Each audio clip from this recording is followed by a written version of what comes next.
A busca por vingança é um tema recorrente em diversos tipos de histórias, seja em filmes, jogos, livros, séries, mangás, animes e até Turma da Mônica. Quando eu fui assistir Vinland Saga, a única informação que eu tinha sobre a obra era de que ela tinha alguma coisa a ver com vingança. E de início, isso até é verdade. Durante a primeira temporada, nós acompanhamos Thorfinn, o protagonista, tentando vingar o seu pai, depois de testemunhar sua morte quando ainda era apenas uma criança. E apenas baseado nisso, nesses primeiros episódios do anime, eu, com meu conhecimento desbalanceado sobre narrativa, fui capaz de adivinhar tudo o que aconteceria depois. Assim como em toda história clássica de vingança, Thorfinn se tornaria um guerreiro honrado e dedicaria sua vida a ficar forte o suficiente para conseguir matar o assassino do pai. Isso provavelmente levaria algumas temporadas, mas quando ele finalmente alcançasse seu objetivo, o personagem perceberia que a vingança não trouxe nada de bom a ele. O seu pai não voltou, a sua tristeza não foi embora, ele continua sentindo um vazio na alma e etc e etc. Era óbvio que essa seria a história de Vinland Saga.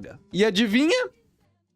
Eu tava completamente errado. Ao invés do Thorfinn seguir seu caminho e eventualmente reencontrar o assassino do pai, ele na verdade começa a andar junto do seu bando. Não porque eles viram amigos ou algo assim, mas porque o Thorfinn quer matá-lo de forma justa em um duelo. E o Askeladd promete que se ele conseguir fazer grandes feitos no campo de batalha, ele vai duelar com o moleque. Por isso que o Thorfinn fica junto dele. Mas conforme o tempo passa, ele também começa a fazer trabalhos pro Askeladd. Inclusive, eu não falei antes, mas o nome do cara que matou o pai do Thorfinn é Askeladd. Ou...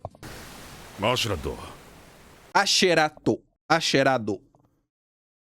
Eu não vou falar assim. O Askeladd é um mercenário e um dos melhores personagens da obra inteira. Eu diria até que nessa primeira temporada, ele é mais protagonista do que o próprio Thorfinn. Em apenas 24 episódios, ele consegue demonstrar uma presença e um carisma que protagonistas de outras obras não conseguem em uma história inteira. Mas enfim, nesse vídeo aqui eu quero focar no Thorfinn. Então, voltando. O moleque cresce e acaba virando uma máquina de matar extremamente eficaz no campo de batalha por ser menor e mais ágil do que a maioria dos outros guerreiros. Além de também ser muito habilidoso com as suas adagas. O Askeladd se aproveita disso para conseguir realizar alguns trabalhos. E aí talvez você pergunte, mas por que o Thorfinn aceitaria fazer esses trabalhos se ele odeia o Askeladd? E aí, meu amigo, está uma das minhas partes favoritas da jornada do personagem.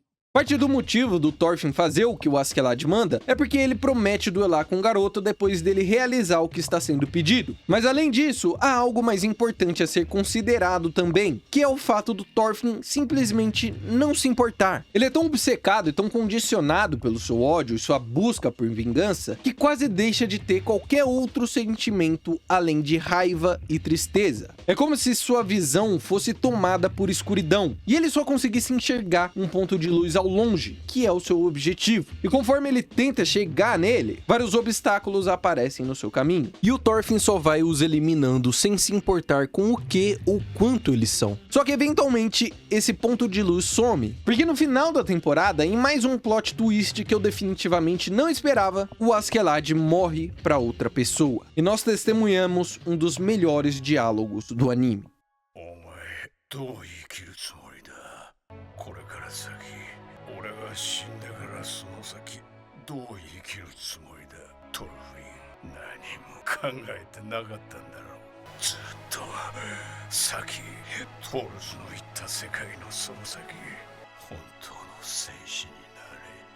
Eu me arrepio toda vez que vejo essa cena. A morte do Askeladd me pegou muito de surpresa. Como eu disse, dá pra você facilmente ver ele como o protagonista da primeira temporada. E a forma brilhante com que o personagem é trabalhado, como a sua relação com Thorfinn é moldada, como muitas vezes eles parecem ser pai e filho, por mais maluco e inesperado que isso soe, me fizeram acreditar que ele ficaria na história até o fim. Mas mais uma vez, eu estava completamente enganado. E foi nesse momento também onde eu descobri que tudo isso, toda a primeira temporada, na verdade era apenas o prólogo. A verdadeira história de Vinland Saga começa na segunda temporada.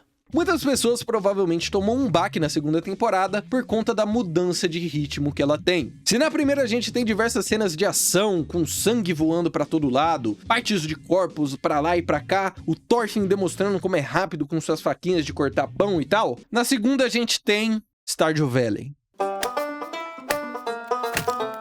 Muita gente pode achar isso ruim e ficar reclamando que preferia quando a história tinha mais ação e sangue. Mas essas pessoas estão erradas, porque a segunda temporada é incrível. Depois da morte do Askeladd, o Thorfinn acaba virando escravo em uma fazenda. E durante os primeiros episódios, nós o vemos no seu pior momento. A sua busca por vingança era a única coisa que o mantinha vivo. E a esse ponto da vida dele, ele não conhece outra forma de viver. Ele já estava mais tempo atrás da cabeça do Askeladd do que sendo uma pessoa comum. E essa pra mim é uma das melhores partes da temporada, porque a gente acompanha o renascimento do personagem. De início, nós o vemos totalmente depressivo, se perguntando o que ganharia se continuasse vivendo, já que nada de bom aconteceu na sua vida até agora. E como se isso não fosse o suficiente, ele também começa a ser atormentado e ter pesadelos com todas as pessoas que matou. O peso das atrocidades que ele fez quando era um guerreiro finalmente o alcançam. É como se depois do ponto de luz ter sumido e ele ter parado de correr atrás dele, o seu redor finalmente se iluminasse e ele percebesse que os obstáculos no caminho, na verdade, eram pessoas. Ele finalmente enxerga quantas famílias e vidas destruiu sem nem perceber, por estar cego pelo seu ódio, por nem pensar sobre o que estava fazendo, por achar que a sua vingança era a única coisa que importava. Tudo isso faz com que ele perca a vontade de viver, mas tudo muda quando ele de repente faz o seu primeiro amigo. Einar é um outro escravo na fazenda, que teve sua família assassinada por vikings e que inicialmente sente raiva do Thorfinn, por ele ter sido alguém como as pessoas que atacaram a sua vila. Só que sabendo como Thorfinn se arrepende do que fez e ciente de que ele, querendo ou não tem nada a ver com o que fizeram com a sua família, o Einar começa a o enxergar como um amigo.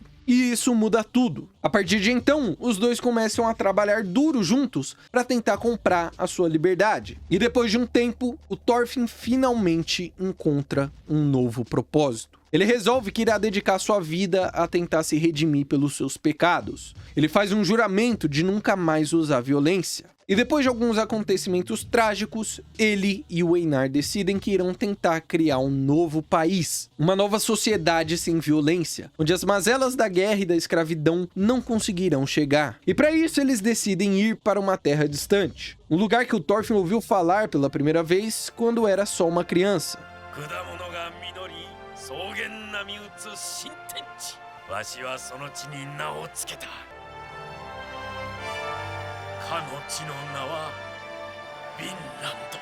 Isso é Vinland Saga. A busca por vingança é só o pontapé para iniciar uma história que no final é sobre a busca por paz. O objetivo do Thorfinn é tentar criar um lugar pacífico em meio a uma sociedade que venera a guerra. E essa, inclusive, é outra das minhas partes favoritas da obra. A história se passa na Idade Média, mas especificamente no início do século XI, e retrata uma sociedade nórdica que enxerga a guerra como algo glorioso, que acredita que o maior feito que um homem pode alcançar é ir para o campo de batalha e morrer nele, para assim ser levado a Valhalla, o paraíso da mitologia nórdica. E esse é um cenário genial para contar essa história, porque cria um conflito direto com o objetivo do protagonista de tentar criar um mundo pacífico. E isso acaba deixando a jornada muito mais interessante. Eu também gosto como, ao invés de ir para um caminho mais convencional, de pegar os vikings e contar uma história sobre guerras e tratar a violência, a vontade de lutar, a busca por vingança como algo legal e fazer várias cenas de ação foda, o autor escreve a história condenando tudo isso. Ele ainda faz cenas de ação foda, mas não é como se ele estivesse tentando mostrar que o ato de lutar em si é algo bacana. Vinland Saga tá a todo momento tentando mostrar ao público que a glorificação da violência não é algo bom. Um dos meus capítulos favoritos do mangá, inclusive, é um onde a gente acompanha a morte de um soldado aleatório no campo de batalha. Ele começa mostrando pedaços de corpos voando, soldados sendo empalados, a batalha comendo solta. E logo depois, mostra os últimos pensamentos de um dos guerreiros. Em certo momento, ele começa a sentir a morte se aproximando. E logo percebe que não é nada parecido com o que ele imaginava. Então ele começa a se perguntar onde está a Bifrost e as Valquírias para levá-la a Valhalla. E aos poucos ele vai se tocando que não há nada disso. Na verdade, a morte é fria e solitária. Não há nenhum glamour em morrer lutando como um bravo guerreiro. É tudo uma mentira.